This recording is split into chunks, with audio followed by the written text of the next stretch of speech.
Hello, everybody, and welcome to the D Line, soon to be everyone's favorite football podcast, courtesy of the Clash, the IOL Sports Show. Get it on YouTube. You can subscribe to the Clash on YouTube as well. My name is Malbongo Mklecha, and with me to speak football today is the legendary Herman Gibbs and our top football scribe at IOL Sport, Mihlali Balega. Good day, gentlemen. How are you doing? Good afternoon, Alibonge. Good to see you as always. Glad to see you had a lovely makeup. You're looking as good as ever.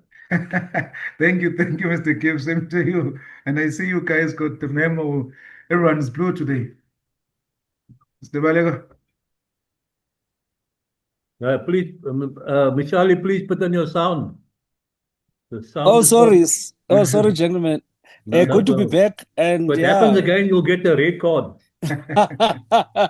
I see, Mr. Gift, that like you said earlier, that off air that you're ready to fire away. So that must be your first shot. Yeah, shots fired. Mr. Gibbs doesn't hold back.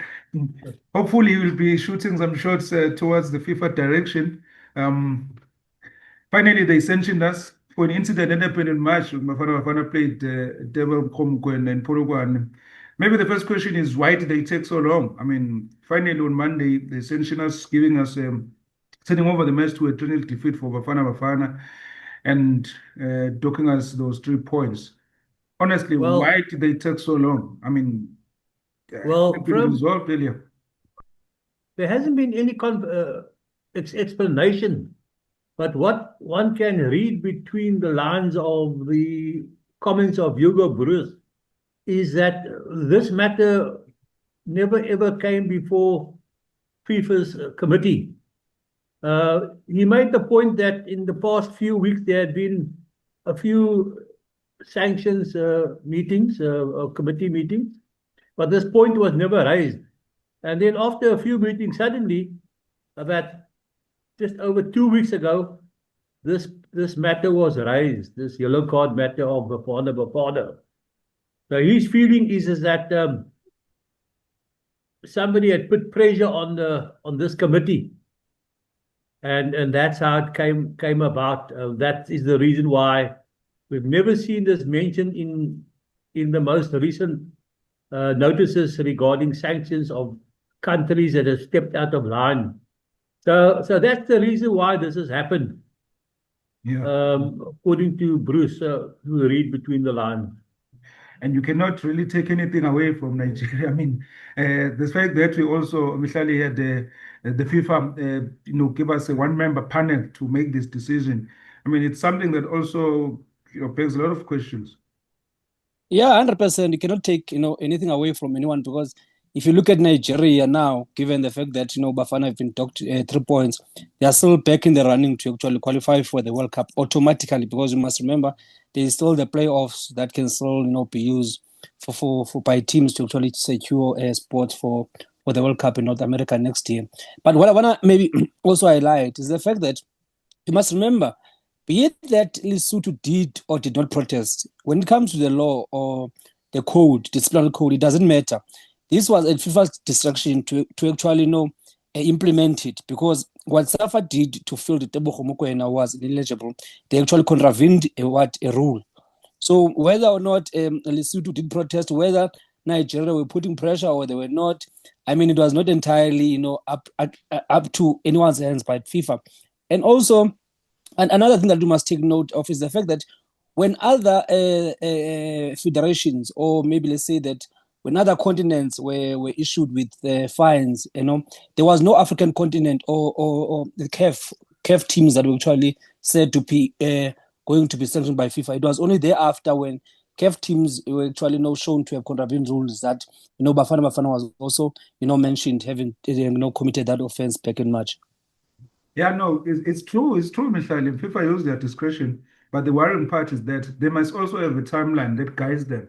That when something happens in March, at least deal with it before the next round of games. Because now, it begs questions that why now? Like I was saying, not that I'm going to accuse anyone of dark magic or one-handedness, but we've got opponents here. There's one member panel, and then they take their time. I mean, there's been 3 rounds that has been played after that situation. So that's what makes it a bit of like, why now? I, And I understand that. I understand that, this offense happened about 6 or 5 months ago, but I think the timing now is better than when it could have happened after the qualifiers.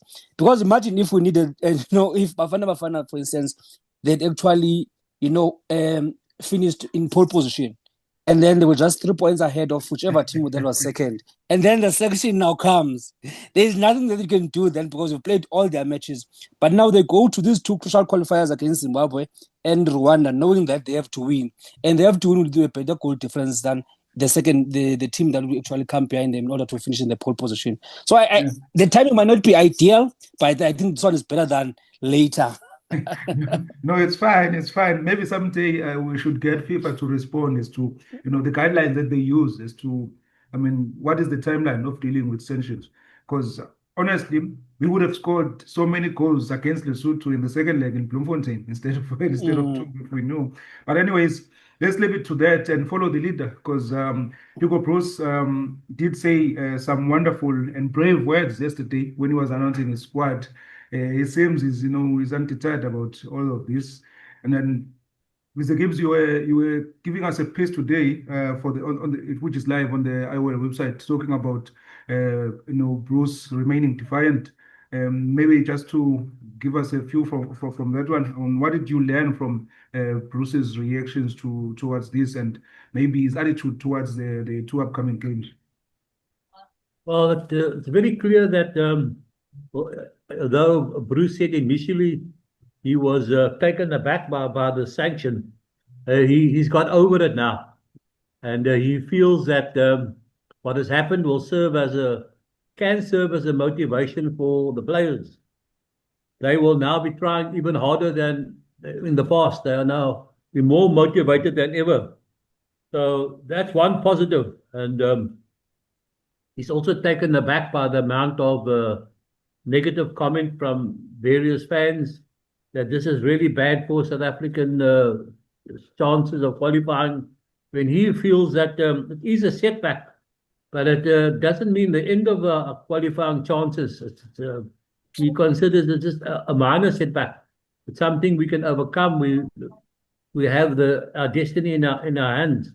So it's a matter of winning 2 matches and winning them well with lots of goals. We have an advantage. We're playing both matches on South African soil. So somewhere along the line, we can say the gods are with us. Indeed, indeed. And maybe that character, Mihlali, it's what we will rub off to the players ahead of the Zimbabwe and Rwanda game. Yeah, no, 100%. Because also I think Bruce has named a relatively strong squad. Khuliso Mudau, the right back from Royal Sundowns is back.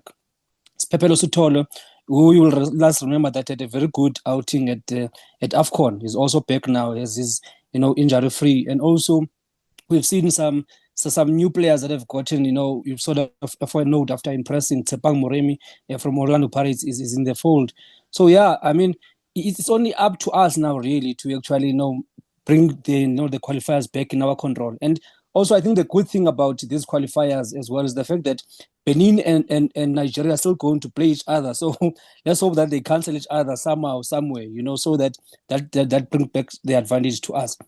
And also, I'm very pleased with how Hugo Broos has managed to actually, to take control of the situation, because it did say that everyone has to account. You cannot only be throwing stones at, the team manager, Vincent Seka. He has to account. Safa has to account. Tebogo Bukwana, the player, has to account. And also, obviously, the team manager has to account.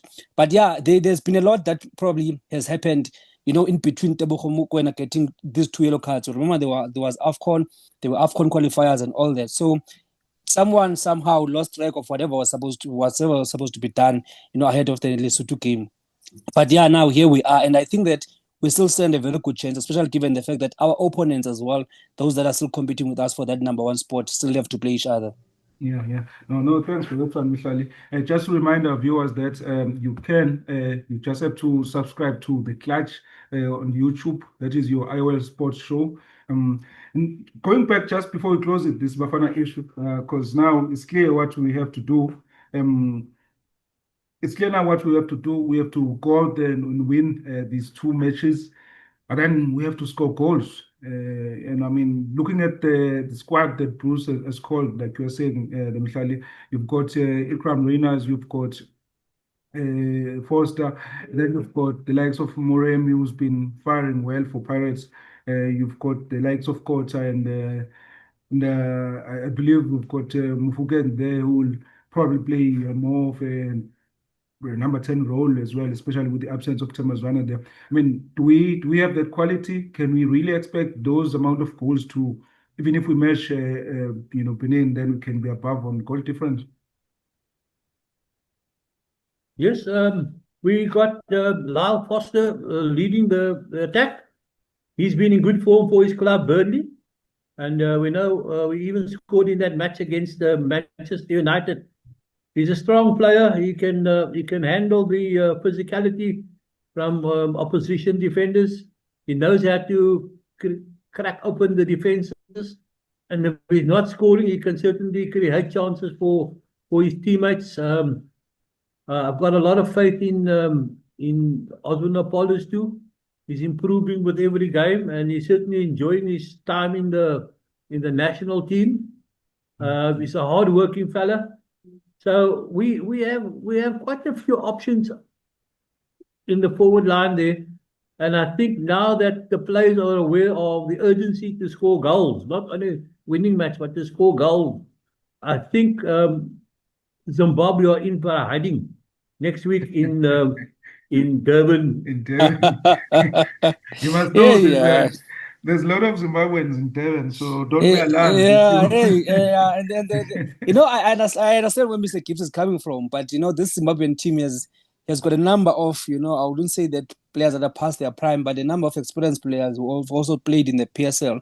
So they would obviously still want to, roll back the years and actually show that they still got it. And we cannot take them for lightly. I think where I'm sitting, they will pose most of the danger compared to Rwanda. So if you can get over the line, over Zimbabwe, I think we stand a good chance of beating Rwanda in the follow-up game. But yeah, I'm also impressed with our defensive line because also Kuliso Muta is back. Mbokazi has been on form. Bruce has been praising him. And Modiba is also, has been on form in Sundowns. And yeah, we've also got, Ronan Williams. It's just a matter of who Bruce would go with to partner Mbokazi at the heart of that defense. So we should be fine all round, honestly. We shouldn't be worried. I mean, we are South Africa. Let's just go pay the neighbors. Say, guys, give us 3-0 here. And Rwanda come here and say, hey, give us 3-0 there. And then we'll deal with the commission of inquiry later because that's what you do. No. Let's not do that. Let's go through the straight and narrow route. Yeah, no, we're so close now. We don't need those blemishes.